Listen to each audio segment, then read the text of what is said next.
we started planning a series on environmental education that included 2 Zooms, one at the end of August, and this one tonight.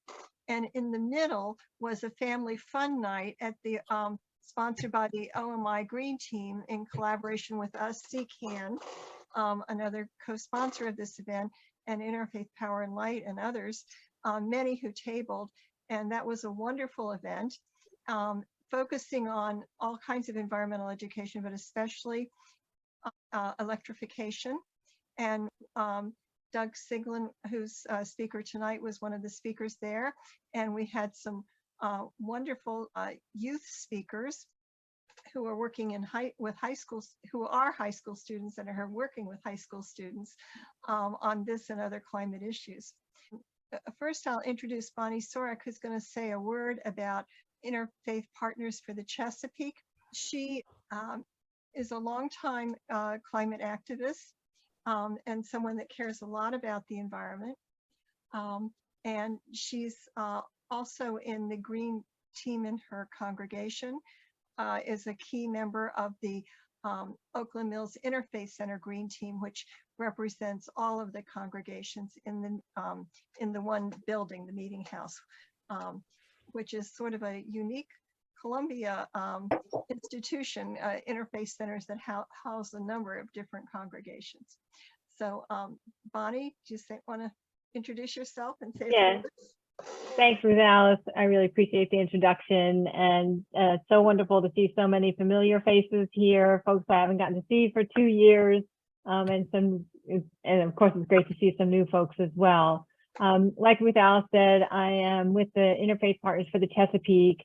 We are thrilled to be in partnership with the organizations here, and just to, what she outlined how this kind of got started. We do have each of the congregations at the Oakland Mills Interfaith Center have a green team or a creation care ministry of one respect or another.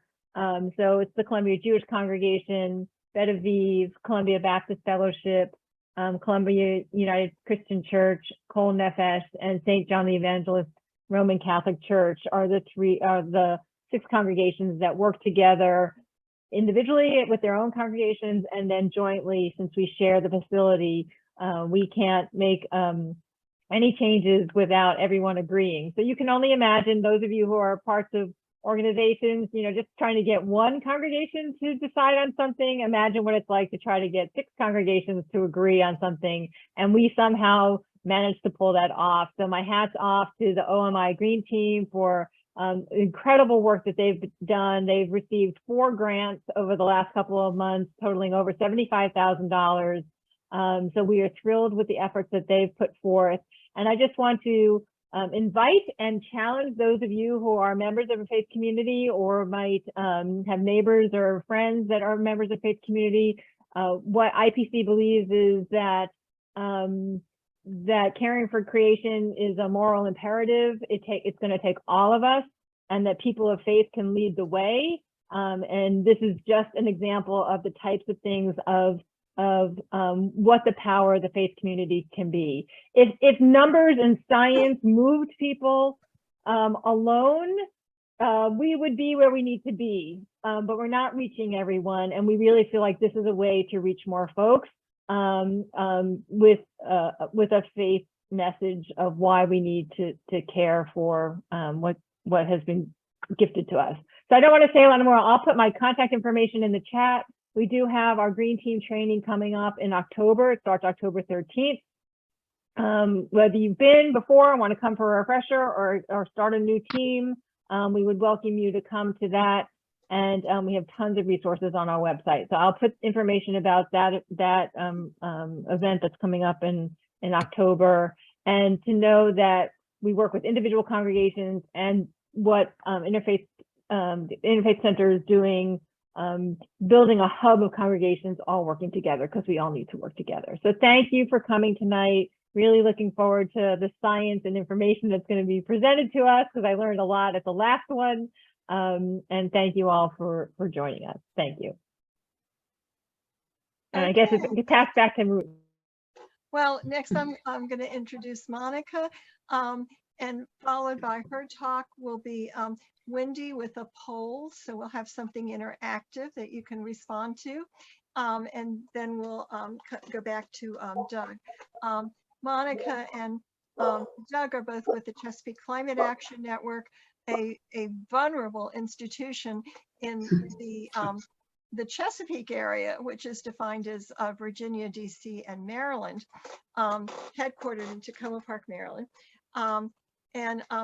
But Monica, so the bio, the official bio on the CCAN website said she began her work in grassroots activism in 2016.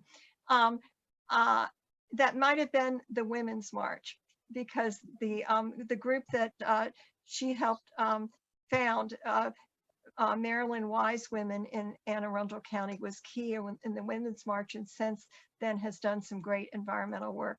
And she then worked on the Clean Energy Jobs Act as an organizer for the Maryland League of Conservation Voters, and is now working with us in CCAN, and she's a great contribution to the environmental community. Thank you.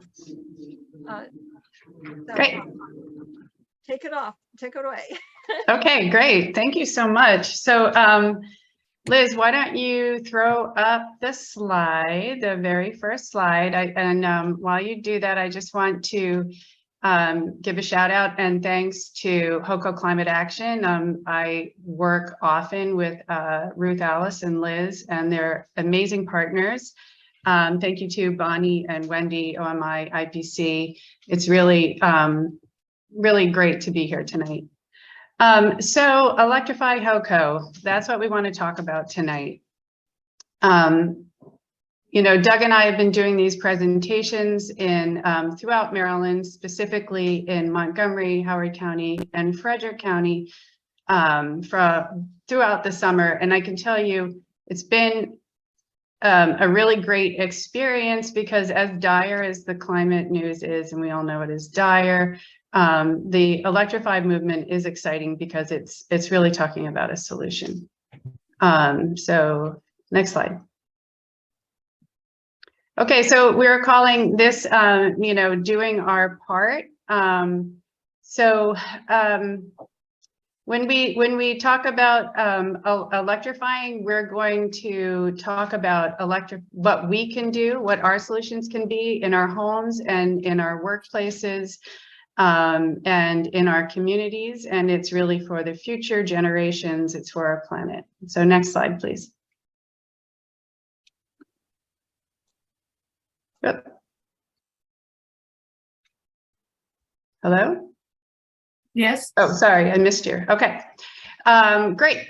So this is what we're going to do tonight. We're going to talk about why we need to electrify our homes. Wendy's going to unravel some facts and myths. We're going to learn out what's happening in other states and municipalities. And then we're going to move our movement forward here in Howard County. Okay, so just everyone knows this on this call, but this graph is a graph from NOAA that basically just shows that the climate is getting worse. So the last 7 years have been the hottest in the Earth's history. Concentrations of greenhouse gases are rising every year. Action is, we need to do action now. Okay, next slide. This is a pretty impressive statement from the UN Secretary, General Secretary, who says that we need to cut our carbon emissions 45% by 2030 compared to 2010 levels.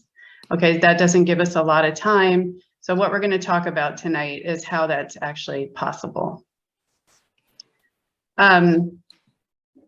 Often when we do presentations, we don't show really awful pictures like this, but every once in a while, I think it's good to remember that real people, for example, in Pakistan, are being flooded out, fires in all over the world, in California. And then we spoke a little bit tonight about the tremendous heat in California, and just the burden that is on our planet and also on the people that we know. Next slide. I found this slide pretty disconcerting, but good to know. This is a data from a source called One World in Data. And it marks the fact that per capita, the US is almost at 60 tons of CO2 per emissions annually. And you can note, sorry, if you just go back, Liz. You can note that there's real inequity here. If you look at that, you know, the United States is quite dark red, and, you know, we're the biggest emitters. Next slide.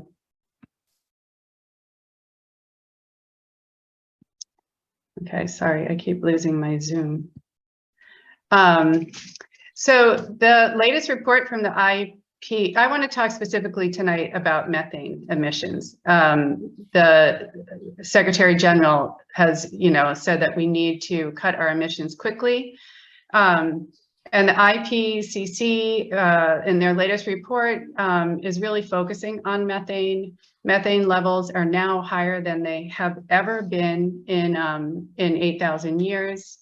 And there's always been a lot of emphasis on CO2 for good reason, but this report spotlights methane because of its shorter lifetime span.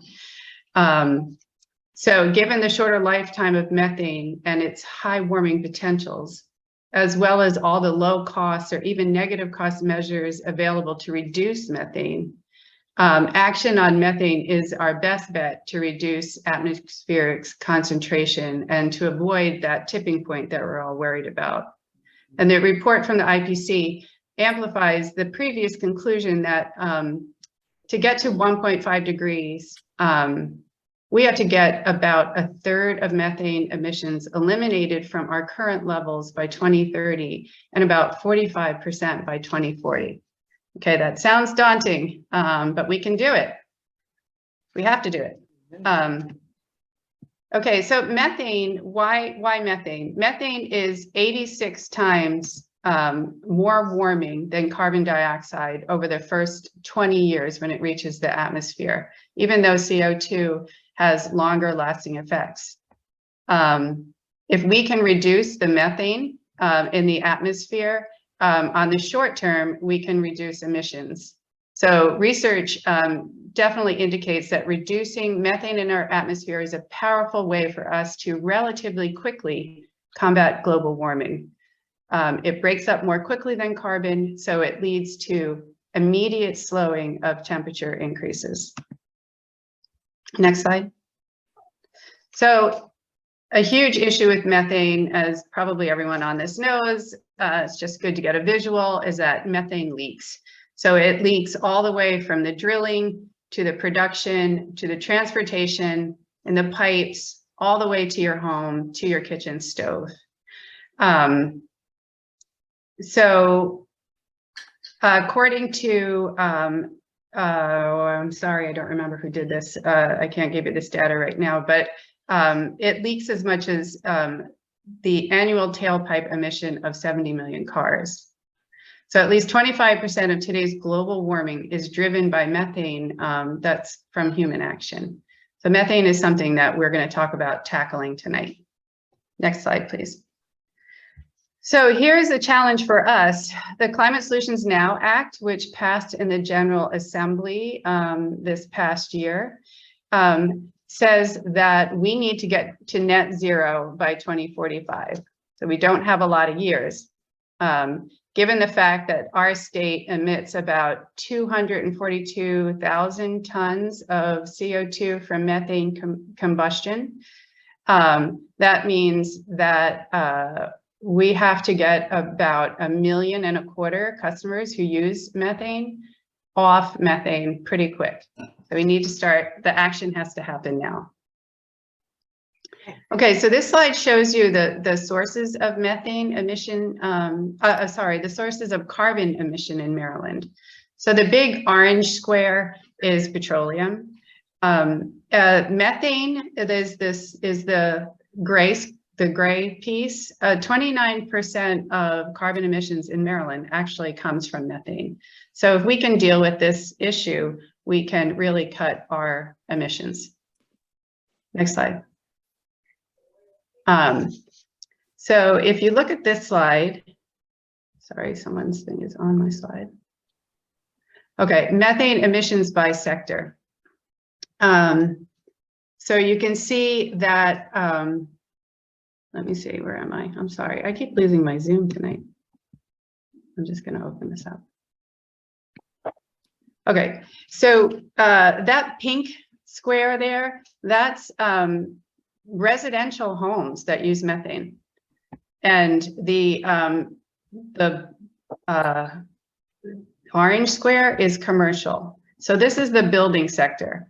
Methane is used predominantly in the building sector, and this is where we need to start thinking about electrifying.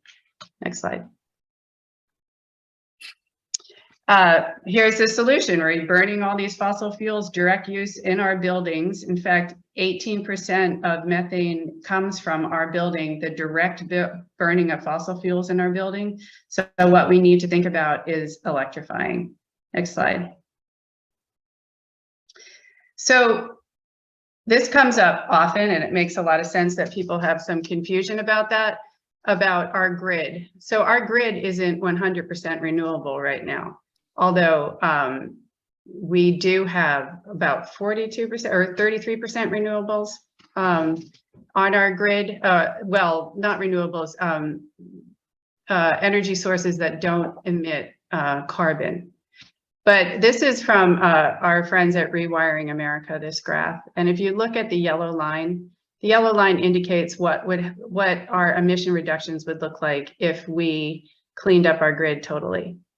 But the black line is if we do not change our building sector from our fossil fuel heating, heating up water for our space heating and our cooking. So it's really critical that in our buildings that we transition from fossil burning combustion appliances to electric, so that as our grid cleans up, we're ready for the grid, and we are also cleaning as we go, burning less emissions as we go. This is pretty awful. So methane hookups is growing in Maryland and nationwide.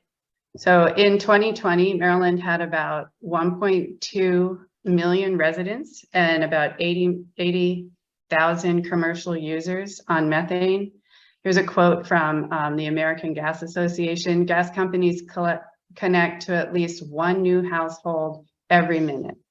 So methane is leaking, it's deadly, and it is alive and well. And so we need to tackle this fast burning, this fossil fuel head on. Next slide. So we're talking about buildings. So let's think about methane in our homes. What are we using methane for in our homes? Well, most of it is used for space heating. As this slide shows, 69%, almost 70%, and about 26% we use for hot water. The others for cooking, clothes drying, etc. But if we could just think about replacing what we use for our space heating and to heat our water, it would make a huge difference about the methane use in our actual homes. Next slide. Okay, the good news is that for every methane or fossil fuel burning appliance, there is a more efficient and equally effective electric appliance replacement. So if you can just look around, there's heat pump, induction stoves, heat pump water heaters, and electric dryers. There are upfront costs for these, but over time, these are so efficient that they will save you money. Next slide. So this is just what Doug calls the magic of efficiency. So if you have electricity in your house right now and you have resistant heat, it is always 1-to-1. So 1 unit of heat in, 1 unit of electricity in equals 1 unit of heat. So for space heaters, baseboard heaters, toaster ovens, etc. Methane is never, or propane or fossil fuels is never 1-to-1. The most efficient you can get is 0.97 to 1. Methane leaks. But the unbelievably new, highly efficient heat pumps are always above 1-to-1. They're so efficient that sometimes they're more like 3 to 4 to 1. So the efficiency of the new appliances is one of the keys. According again to our friends at Rewiring America, if households in Maryland use these highly efficient electric appliances, we would all save money. 39% of households are low and moderate income, and they would save an average of $413 each year, according to Rewiring America. And so, you know, I did speak about the upfront costs, but there are, everyone knows about the Inflation Reduction Act. I'm not going to go into it a lot right now, but there are, starting in 2023, there's rebates, credits specifically for low income and middle income people, but for all of us. And later in the presentation, I'll show you a website for Rewiring America, and they actually have a calculator that I would like everyone to look into, because you actually can just plug in your address and some information about yourself, and they'll give you information about what kind of rebates and what kind of tax credits that is available to you from the Inflation Reduction Act. So now I want to talk a little bit about why, apart from the climate reasons, why it's good to get away from gas in your home, methane gas. Well, it's healthier to have air that's not produced, that doesn't, is not polluted by methane gas. In fact, in 2013, there was a meta-analysis of 41 separate studies, and it concluded that children who grow up in homes that use gas have a 42% increased risk of asthma. So that's pretty significant. And more information is coming out about the dangers of actually just living with combustion fuels in your home. Next slide. So this is pretty shocking. The American Medical Association, which is a very conservative organization that doesn't make these kind of broad statements very lightly. They came out months ago with a resolution that said gas stoves increase household air pollution and put children at risk for asthma. And they encourage the transition from gas stoves to electric stoves. Next slide. You know, this kind of speaks for itself. These are explosions, gas explosions. We've had gas explosions in Maryland in the last number of years, including the one in the right-hand corner, which was in Howard County. Gas is dangerous. It explodes, it leaks. Next slide. Moving from off gas is actually an equity issue, because we talked about the dangers of gas pollution in your home and in your kitchen. A lot of low-income people are in small rental apartments or small houses with poor airflow, and for people who are living in that situation, I mean, it's even more polluted. But another reason that it's really important that we think about this issue of electrifying as an equity issue is that the people who can get off gas and get onto electric today, before the IRA, actually, before the Inflation Reduction Act, or even right now, are generally people with some means. And they will save money in the long run. They'll save money with these highly efficient appliances, and they'll have healthier air to breathe.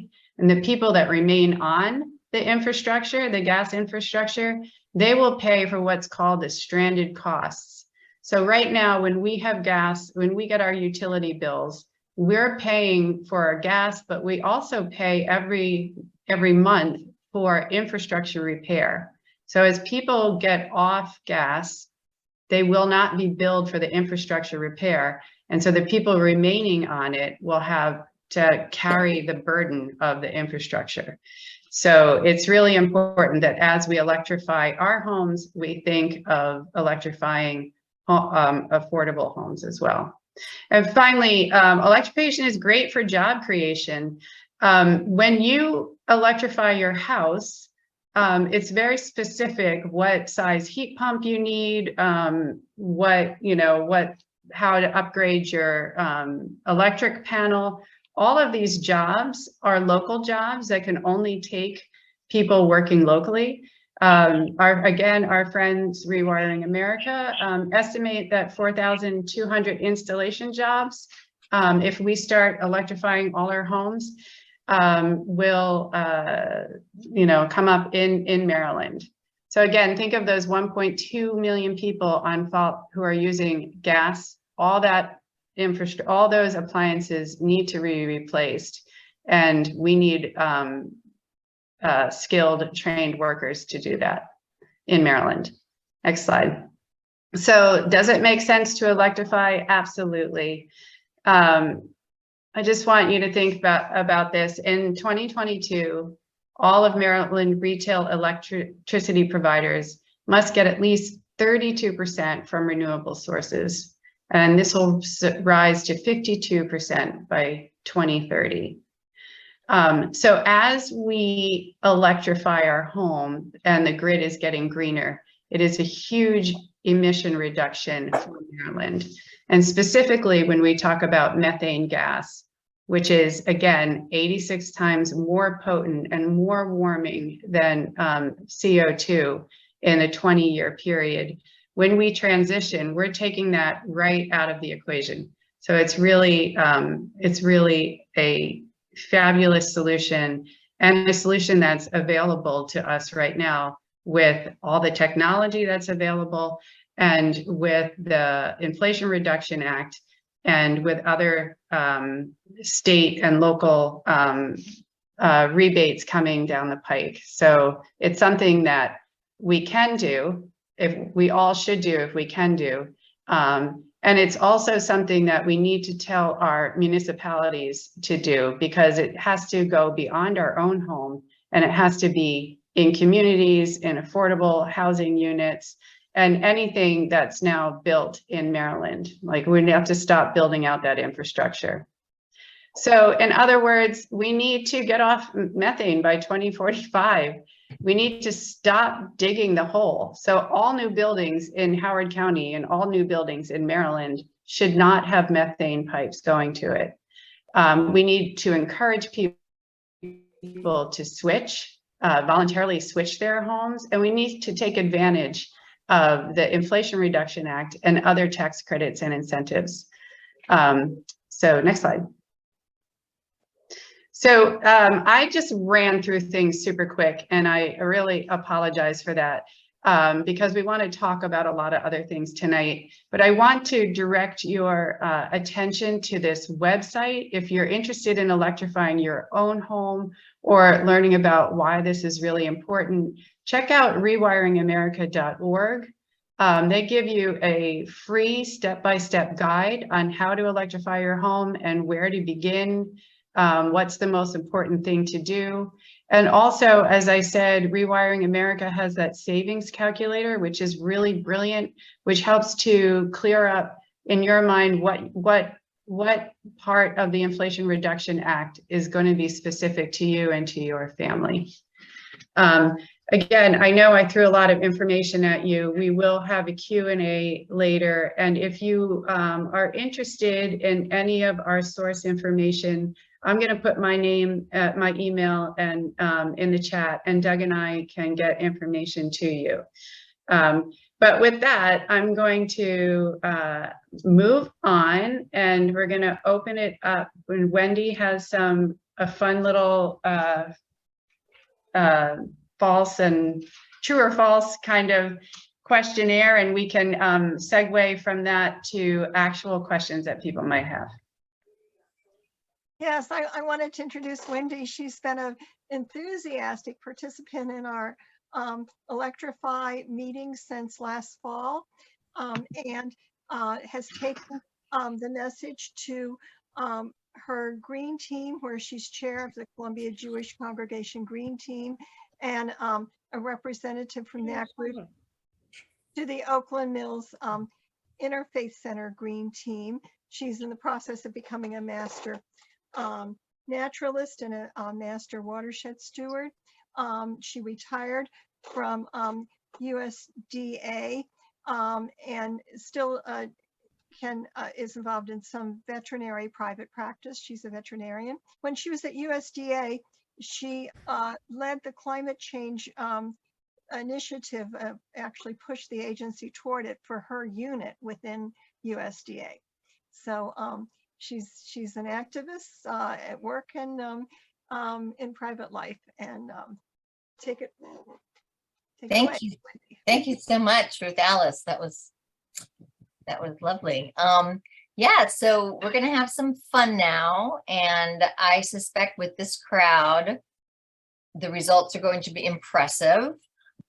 So how do we go about showing the questions for the poll? Ruth Alice, can you do that for us? Yes, this is the first one. Yeah, so there's just a few questions. So can everybody see the question? Yeah? Yes. Yeah, okay, great.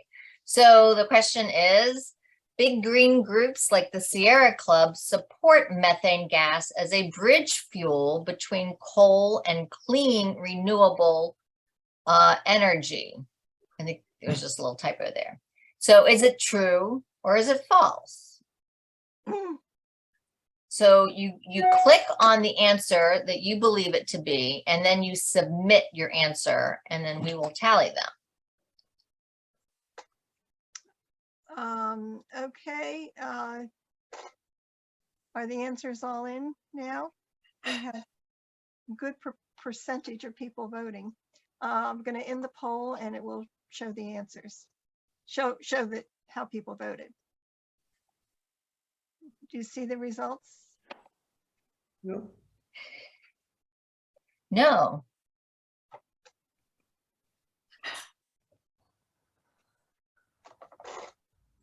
Oh, share results. You don't see the results. Share results. Yeah. Okay. So, as you see, most people selected the answer false, and that is correct. I have to say that I think when I answer the poll, I picked the wrong button. I just made a mistake. So the others who did the same wasn't thinking all that clearly. So in any case, this is kind of a trick question, because several years ago, maybe 19 or 20 years ago, it's true. It was true that the Sierra Club and other groups did promote methane gas as a bridge fuel because it was perceived as being less polluting as coal for producing electricity.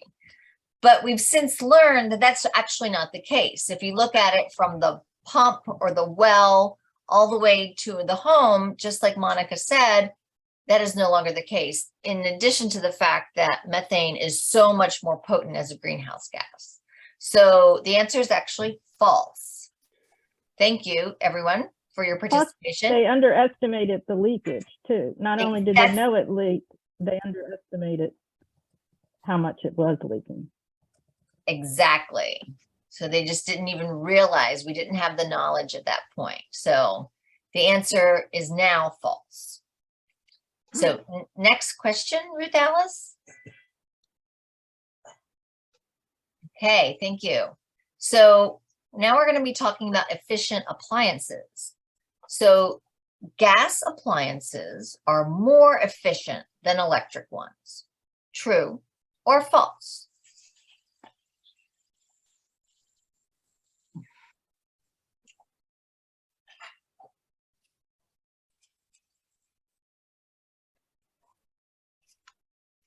I think everyone's voted. I'll end the poll and share the results.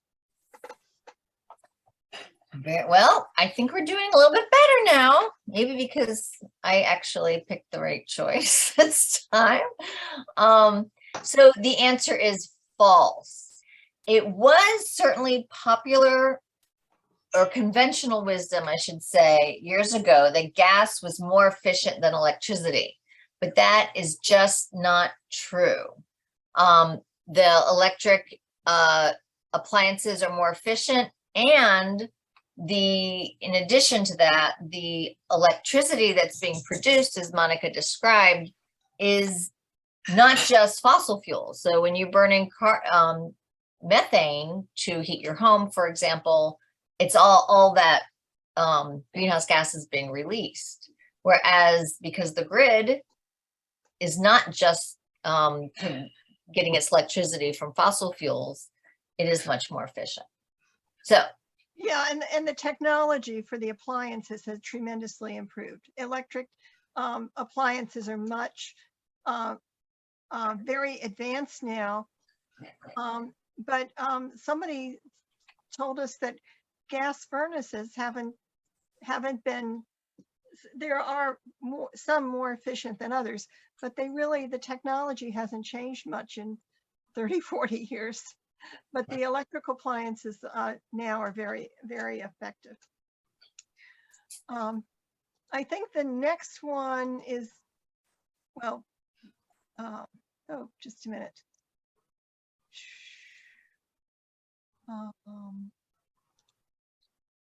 Relaunch poll. okay, cold weather and heat pumps. Question is, electric heat pumps can efficiently heat homes in weather 20 degrees Fahrenheit and below. Is that true or is that false?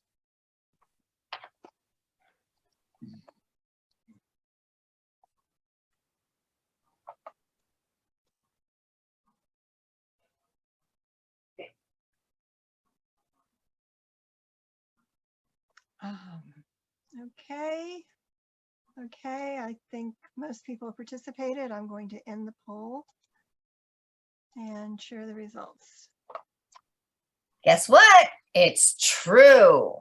So the heat pumps that are being produced now are far more effective than the ones that were produced several years ago. And they can heat homes down in weather that dips below 20 degrees. In fact, even down to -13 degrees. So it's quite impressive how the new heat pumps are able to heat homes even in very, very cold weather without having to switch to the backup heater. Yeah, we hear they're used in Scandinavia and Canada and Maine, places much colder than Maryland. Great. Okay, stop sharing. Last one.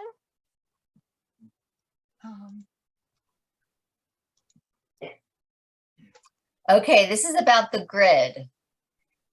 So let's just say that it doesn't matter if you have electric or gas appliances, because electricity from the grid is generated by dirty energy, like coal, for example. Is that statement true or is it false?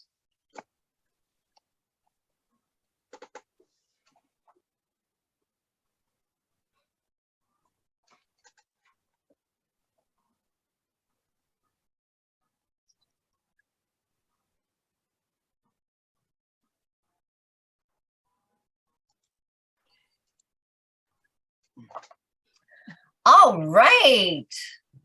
Look at this group. Wonderful. Exactly. It's false. It is false. Yeah, as we discussed before, electricity even now is being produced by not just dirty fuels like coal. So it isn't all producing greenhouse gases when it's produced, but it's also getting better. It's always getting better. And so whereas if you have a gas powered, a methane powered appliance in your home, it's always burning fossil fuels. It will never get better. Not to mention the pipeline that it's supporting that is leaking will never get better. There you go. Great job, everyone. Give yourselves a pat on the back for a job well done. Thank you. All right. Time to move on. Yeah. And the final speaker is Doug Siglin. I met him at Earth Forum some time back, but he's been with CCAN working on clean energy in DC, although he lives here in Howard County with us. He was a Peace Corps volunteer in Zaire, has worked in energy and environmental work for many years, and is enthusiastic about bringing the campaigns he's worked with in DC back to Maryland.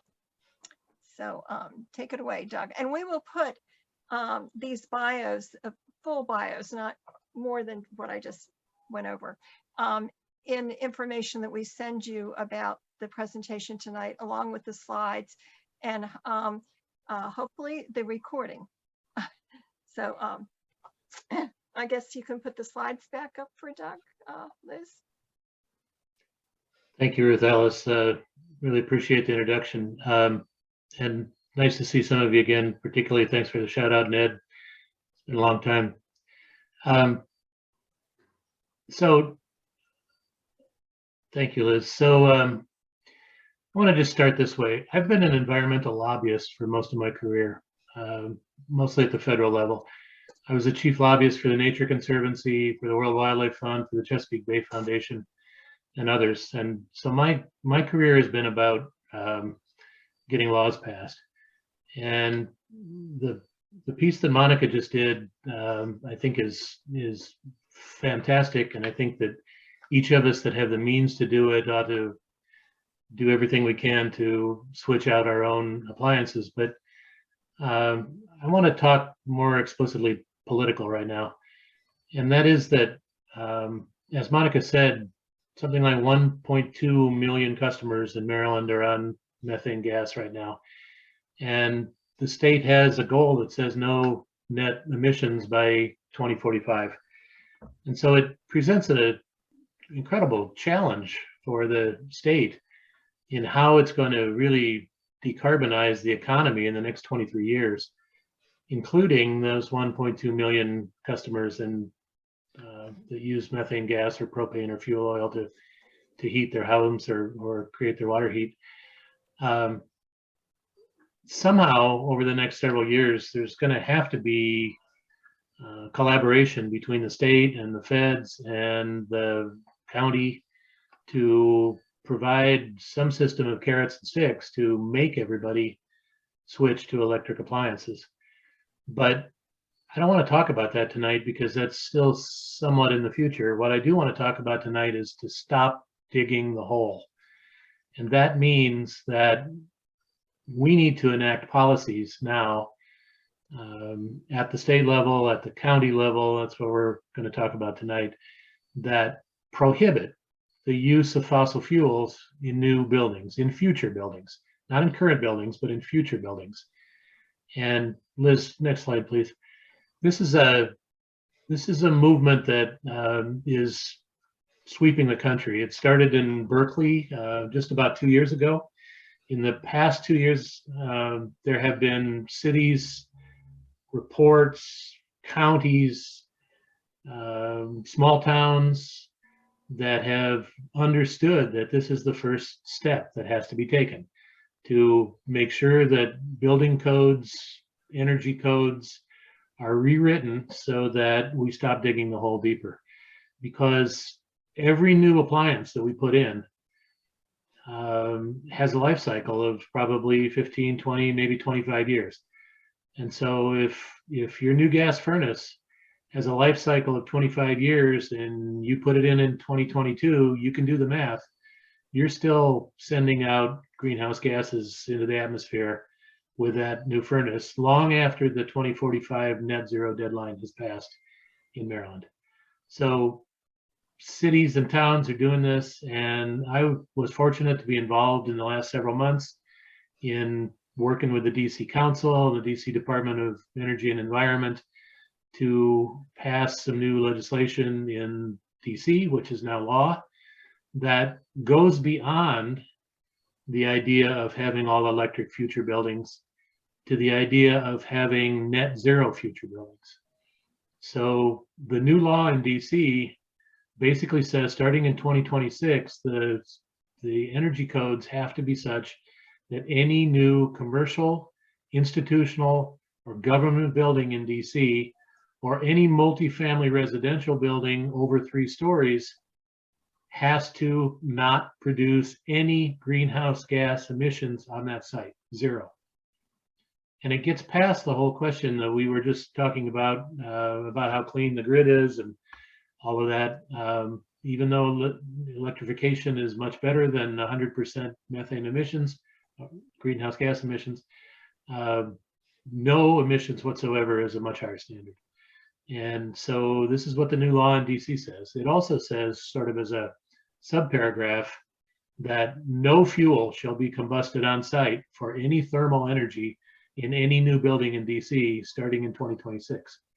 And that no fuel, we explicitly wrote to incorporate methane gas, fuel oil, propane, hydrogen, renewable natural gas, certified natural gas, all the things that the gas industry says that it's going to do to reduce its greenhouse gas emissions, banned in new buildings in DC. It's created a really high standard in DC. Next, please, Liz. Also, while I was at it, we passed a second bill on the same day that, and Robin, that's right, no fires in fireplaces if they use gas. Well, if they use fuel, I don't know, maybe that means wood. I guess that's interpreted to mean wood too. Good question. But we also passed a second law on the same day, also unanimously passed by the DC Council and signed by the mayor, that starting in 2025 prohibits the DC government from replacing any gas furnaces with new gas furnaces or boilers, replacing any gas cars with new gas cars, and requires all government operations to be net zero by 2040. So District Columbia has really just set a very high bar in this region and nationally for how we're going to reduce greenhouse gas emissions. Next, please. And then we turn to Montgomery County. So we are in a firefight right now in Montgomery County, right next door, over legislation that has been introduced by Hans Riemer, a member of the county council, with the support of the county executive, that would require the county executive to issue all electric building standards for new buildings and substantial renovations starting in 2024. And there are a few minor exceptions, but for the most part, any future building under this legislation would have to be all electric by 2024. Next. CCAN and others have organized a coalition. Several people on this call are part of it. And there is a real campaign underway in Montgomery County to pass that legislation. It's the vote is likely to be in November. We're looking at November 1st, probably. There's going to be a committee markup before that. The opposition has really come out of the woodwork. It's being opposed by the utilities. It's being opposed by the chambers of commerce. It's being opposed by the realtors. It's being opposed by the buildings associations. It's being opposed by the home builders. And it's really turned out to be sort of a David and Goliath struggle in Montgomery County, with citizens saying, we've had enough. We think this is a reasonable step. We don't want to have new buildings have fossil fuel burning anymore. And the forces of the status quo coming out strong, saying, no, we got us here and we want to just keep it this way. And so stand by or offer to help if you can. We probably could use all your help in some way. Here in Howard County, we are working to promote the same idea. We are beginning to organize a coalition that I would really hope that everybody on this call take seriously and become part of. It's being done under the auspices of Ruth Alice's and Liz's organization. There was sort of an aborted attempt to try to do something last fall that didn't really work. But my anticipation is that, particularly if Calvin Ball is reelected to be the county executive in November, we will have legislation in Howard County sometime in January or early in the spring. And we're going to work like hell to make sure that Howard County becomes a leader in this political activity as well. Next slide.